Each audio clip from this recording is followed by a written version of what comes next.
Hello dear friends, my dear students, brothers and sisters, अस्सलाम वालेकुम।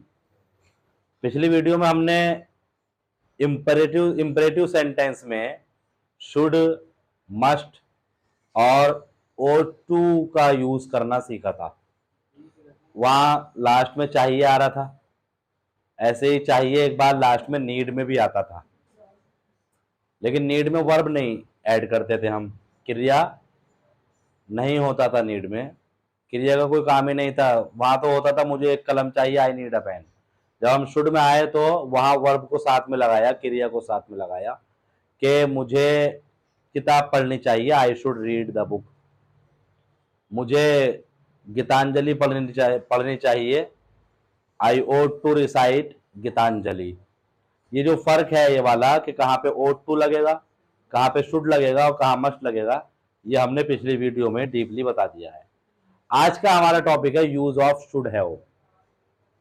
Use of should have, SHOULD, should have.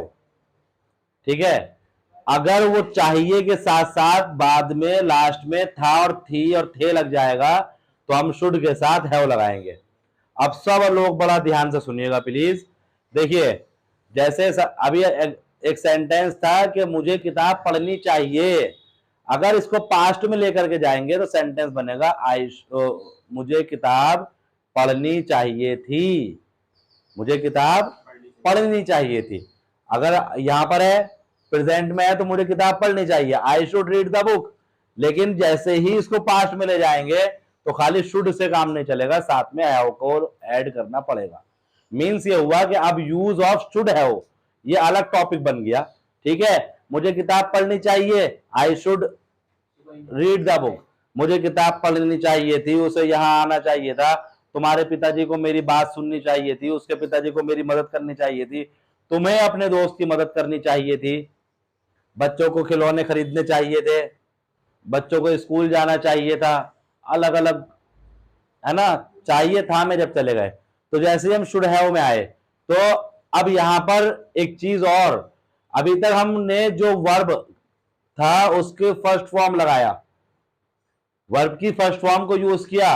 First form मतलब किसी भी क्रिया की जो मेन इंग्लिश है वो फर्स्ट फॉर्म है, किसी भी क्रिया की मेन इंग्लिश फर्स्ट फॉर्म है। जैसे जाने की इंग्लिश गो है, वही फर्स्ट फॉर्म है, वही लगा दी थी हमने अभी तक। ठीक है, अब खाने की इंग्लिश ईट है, ईट इंग्लिश है, ईट ही फर्स्ट फॉर्म है, जो मेन इंग्लिश है वही क्रिया का पहला रूप है। लेकिन यहां पर शुड हैव में क्रिया का तीसरा रूप लगाएंगे, पहला भी नहीं, दूसरा भी नहीं, डायरेक्ट तीसरा। मतलब ये हुआ कि अब खाने की इंग्लिश अगर ईट है तो ईट नहीं लगेगी, अगर जाने की इंग्लिश गो है तो गो नहीं लगेगी, हंसने की इंग्लिश लाफ है तो लाफ नहीं लगेगी, पढ़ने की इंग्लिश रीड है तो वो बदलेगी, लिखने की इंग्लिश राइट है तो बदलेगी। क्रिया का तीसरा रूप लगाएंगे तो वर्ब की फर्स्ट फॉर्म भी नहीं लगाएंगे, वर्ब की सेकंड फॉर्म को भी नहीं लगाएंगे, वर्ब की थर्ड फॉर्म को यहां पर लगाएंगे। तो अब ये थर्ड फॉर्म कैसे सीखें, ये बड़ा सवाल है, क्योंकि अभी हम बिगिनर्स के लिए, फ्रेशर्स के लिए वीडियोस बना रहे हैं। डायरेक्ट थर्ड फॉर्म देखिए, फ्रेम में देख भी सकते हैं आप, subject plus should plus have plus verb की third form, verb third form plus object, ये जो लिखा हुआ ना वर्ब थर्ड, यानी मतलब ये हुआ क्रिया का तीसरा रूप। जैसे सपोज एग्जाम्पल है, खाने की इंग्लिश है ईट, इसका पहली फॉर्म वही है ईट, सेकंड फॉर्म है ate, ATE ate, third form है ईटन। लिखने की इंग्लिश है राइट, WRITE राइट, यही इसकी फर्स्ट फॉर्म है राइट, सेकंड फॉर्म है wrote, WROTE wrote, third form है रिटर्न और फोर्थ फॉर्म है राइटिंग। फोर्थ फॉर्म तो आसान है, जो मेन फॉर्म है उसी में, यानी फर्स्ट फॉर्म में ING को ऐड कर देते हैं। लेकिन तीसरा रूप को अगर हम करेंगे तो देखिए इसमें अलग से लर्न करने की कोई जरूरत नहीं, आपको जरूरत ही नहीं है कि आप कोई डिक्शनरी खरीदें, कोई बुक खरीदें, किसी क्लास की प्रेस्क्राइब बुक लें, किसी क्लास की टेक्स्ट बुक लें, कोई आपसे बोल दे कि 9वीं की ग्रामर बुक ले लो या 10वीं की ग्रामर बुक ले लो, 11वीं की ग्रामर, नहीं, जरूरत ही नहीं है।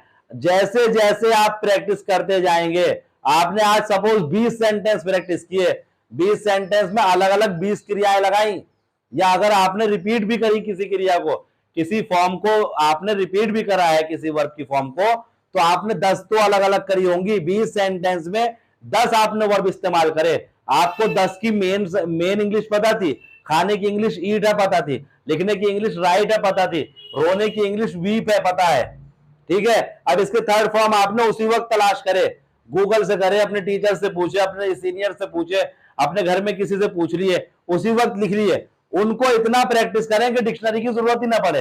वो 9वीं 10वीं 11वीं क्लास की जो प्रेस्क्राइब्ड बुक है, जिनमें अरे भाई कितनी याद कर लेंगे, हजारों वर्ब्स हैं, हजारों वर्ब्स की कैसे फॉर्म लर्न करेंगे। लेकिन फिर भी आपकी तसल्ली के लिए मैं वर्ब की फॉर्म्स भी आपको सिखाऊंगा अलग वीडियो में, आसानी से वर्ब की फॉर्म को कैसे बदला जाता है।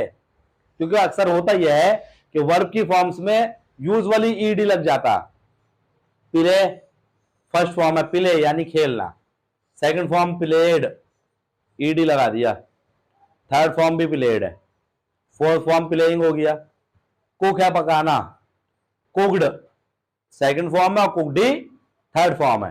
तो इनमें से आधी से ज्यादा में तो ईडी लग जाता, लेकिन कुछ में जो स्पेलिंग चेंज होती, मैं उनके बारे में भी इंशाल्लाह बहुत जल्द आपकी आसानी के लिए, आपको अच्छा सिखाने के लिए, आप अच्छे से सीख पाए इसलिए वर्ब की फॉर्म का अलग से वीडियो बनाऊंगा। फिलहाल आज हमें वर्ब की थर्ड फॉर्म इस्तेमाल करनी पड़ेगी, तो उसके लिए मैंने आसान आसान वर्ड इस्तेमाल किए, उनकी थर्ड फॉर्म भी लगा दी है, और जो वो थर्ड फॉर्म लिखी गई है उनको मैं अंडरलाइन भी कर रहा हूं। यहां निगेटिव सेंटेंस में क्या करेंगे, subject plus should plus not, have से पहले नॉट लगा देंगे, प्लस हैव प्लस वर्ब की थर्ड फॉर्म प्लस ऑब्जेक्ट। यहां सेंटेंस है उसे झूठ नहीं बोलना चाहिए था, उसको झूठ नहीं बोलना चाहिए था, he should not have told a lie, बोलने की इंग्लिश है टेल, थर्ड फॉर्म हो गई टोल्ड। हमें मेहनत करनी चाहिए थी, we should have worked hard, करने की इंग्लिश वर्कड हार्ड। अगर करने की इंग्लिश अलग से डू लगानी तो सेंटेंस बनाएंगे we should have done hard work, we should have done hard work, ठीक है, ये डन लगा दी मैंने यहां पे, we should have done hard work, we should have done hard work, या फिर we should have worked hard, ठीक। इंटरोगेटिव सेंटेंस हमेशा से दो फ्रेम बनाते आते हैं, should plus subject plus have plus verb की third form plus object plus question mark. अगला क्वेश्चन वर्ड ऐड किया, उसके बाद हमने शुड लगा दिया, ऊपर वाला की तरह से लिख दिया। आप लोगों को हमेशा ये बात याद रखनी है, जब कभी भी वर्ब की फॉर्म हैज हैव और हैड के साथ लगेगी, जब जब वर्ब की फॉर्म हैज हैव और हैड के साथ लगेगी, उसका तीसरा ही रूप लगाया जाएगा, उसकी थर्ड फॉर्म ही लगाई जाएगी।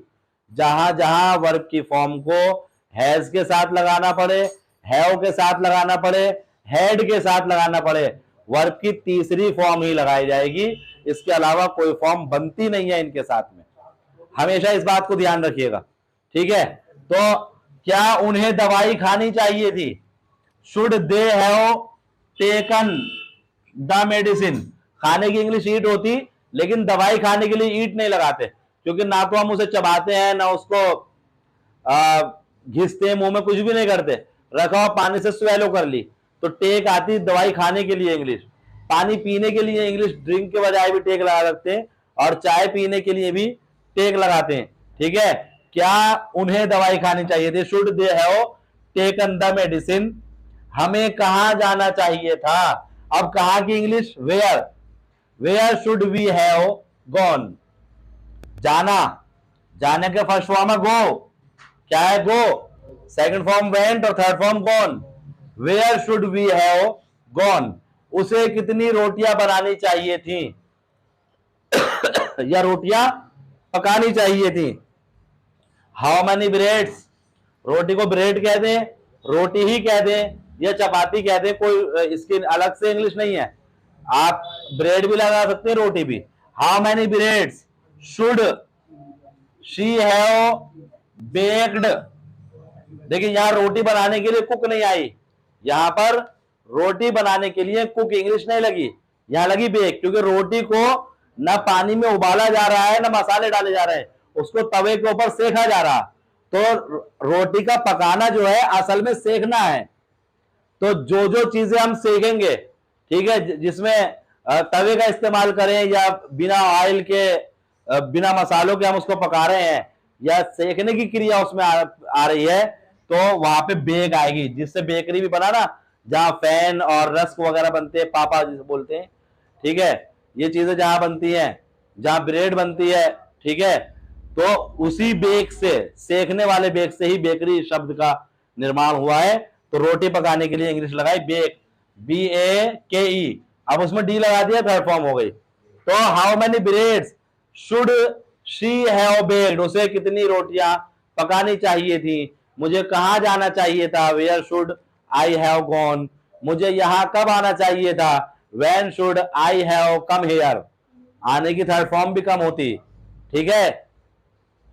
तुम्हें गरीब की मदद करनी चाहिए थी, you should have helped the poor, हमें किसान के साथ जाना चाहिए था, we should have gone with the farmer, हमें किसान का साथ देना चाहिए था, we should have favoured the farmer, ठीक है, हमें अपने बड़ों की आज्ञा का पालन करना चाहिए था, we should have obeyed our elders, उसे अपने बड़ों की इज्जत करनी चाहिए थी, अपने बड़ों का सम्मान करना चाहिए था, he should have respected his elders, तुम्हें अपने बड़ों का सम्मान करना चाहिए था, you should have respected your elders, ठीक है। तो जब जब हैज और हैव और हैड के साथ वर्ब की कोई फॉर्म लगेगी, वो हमेशा तीसरी ही फॉर्म लगेगी और कोई फॉर्म वर्ब के साथ नहीं लगेगी, ठीक है। आप लोग बड़ा अच्छा सपोर्ट कर रहे हैं, और खास तौर से मैं शुक्रिया अदा करना चाहूंगा, बेपनाह शुक्रगुजार हूं अपने फ्रेंड्स का, अपने उन तमाम स्टूडेंट्स का जो बहुत ज्यादा चैनल को सपोर्ट कर रहे हैं, हर वीडियो को बहुत सीरियसली देख रहे हैं और सीख रहे हैं। मेरी भी दुआ यही है कि आप अच्छे से सीखें और बेहतरीन इंग्लिश बोलने वाले बने, और इसी तरह अपनी सपोर्ट बनाए रखिए, ज्यादा से ज्यादा चैनल को सब्सक्राइब कराएं, आप अपने फ्रेंड से भी और शेयर करें। Okay, thank you so much, Allah Hafiz.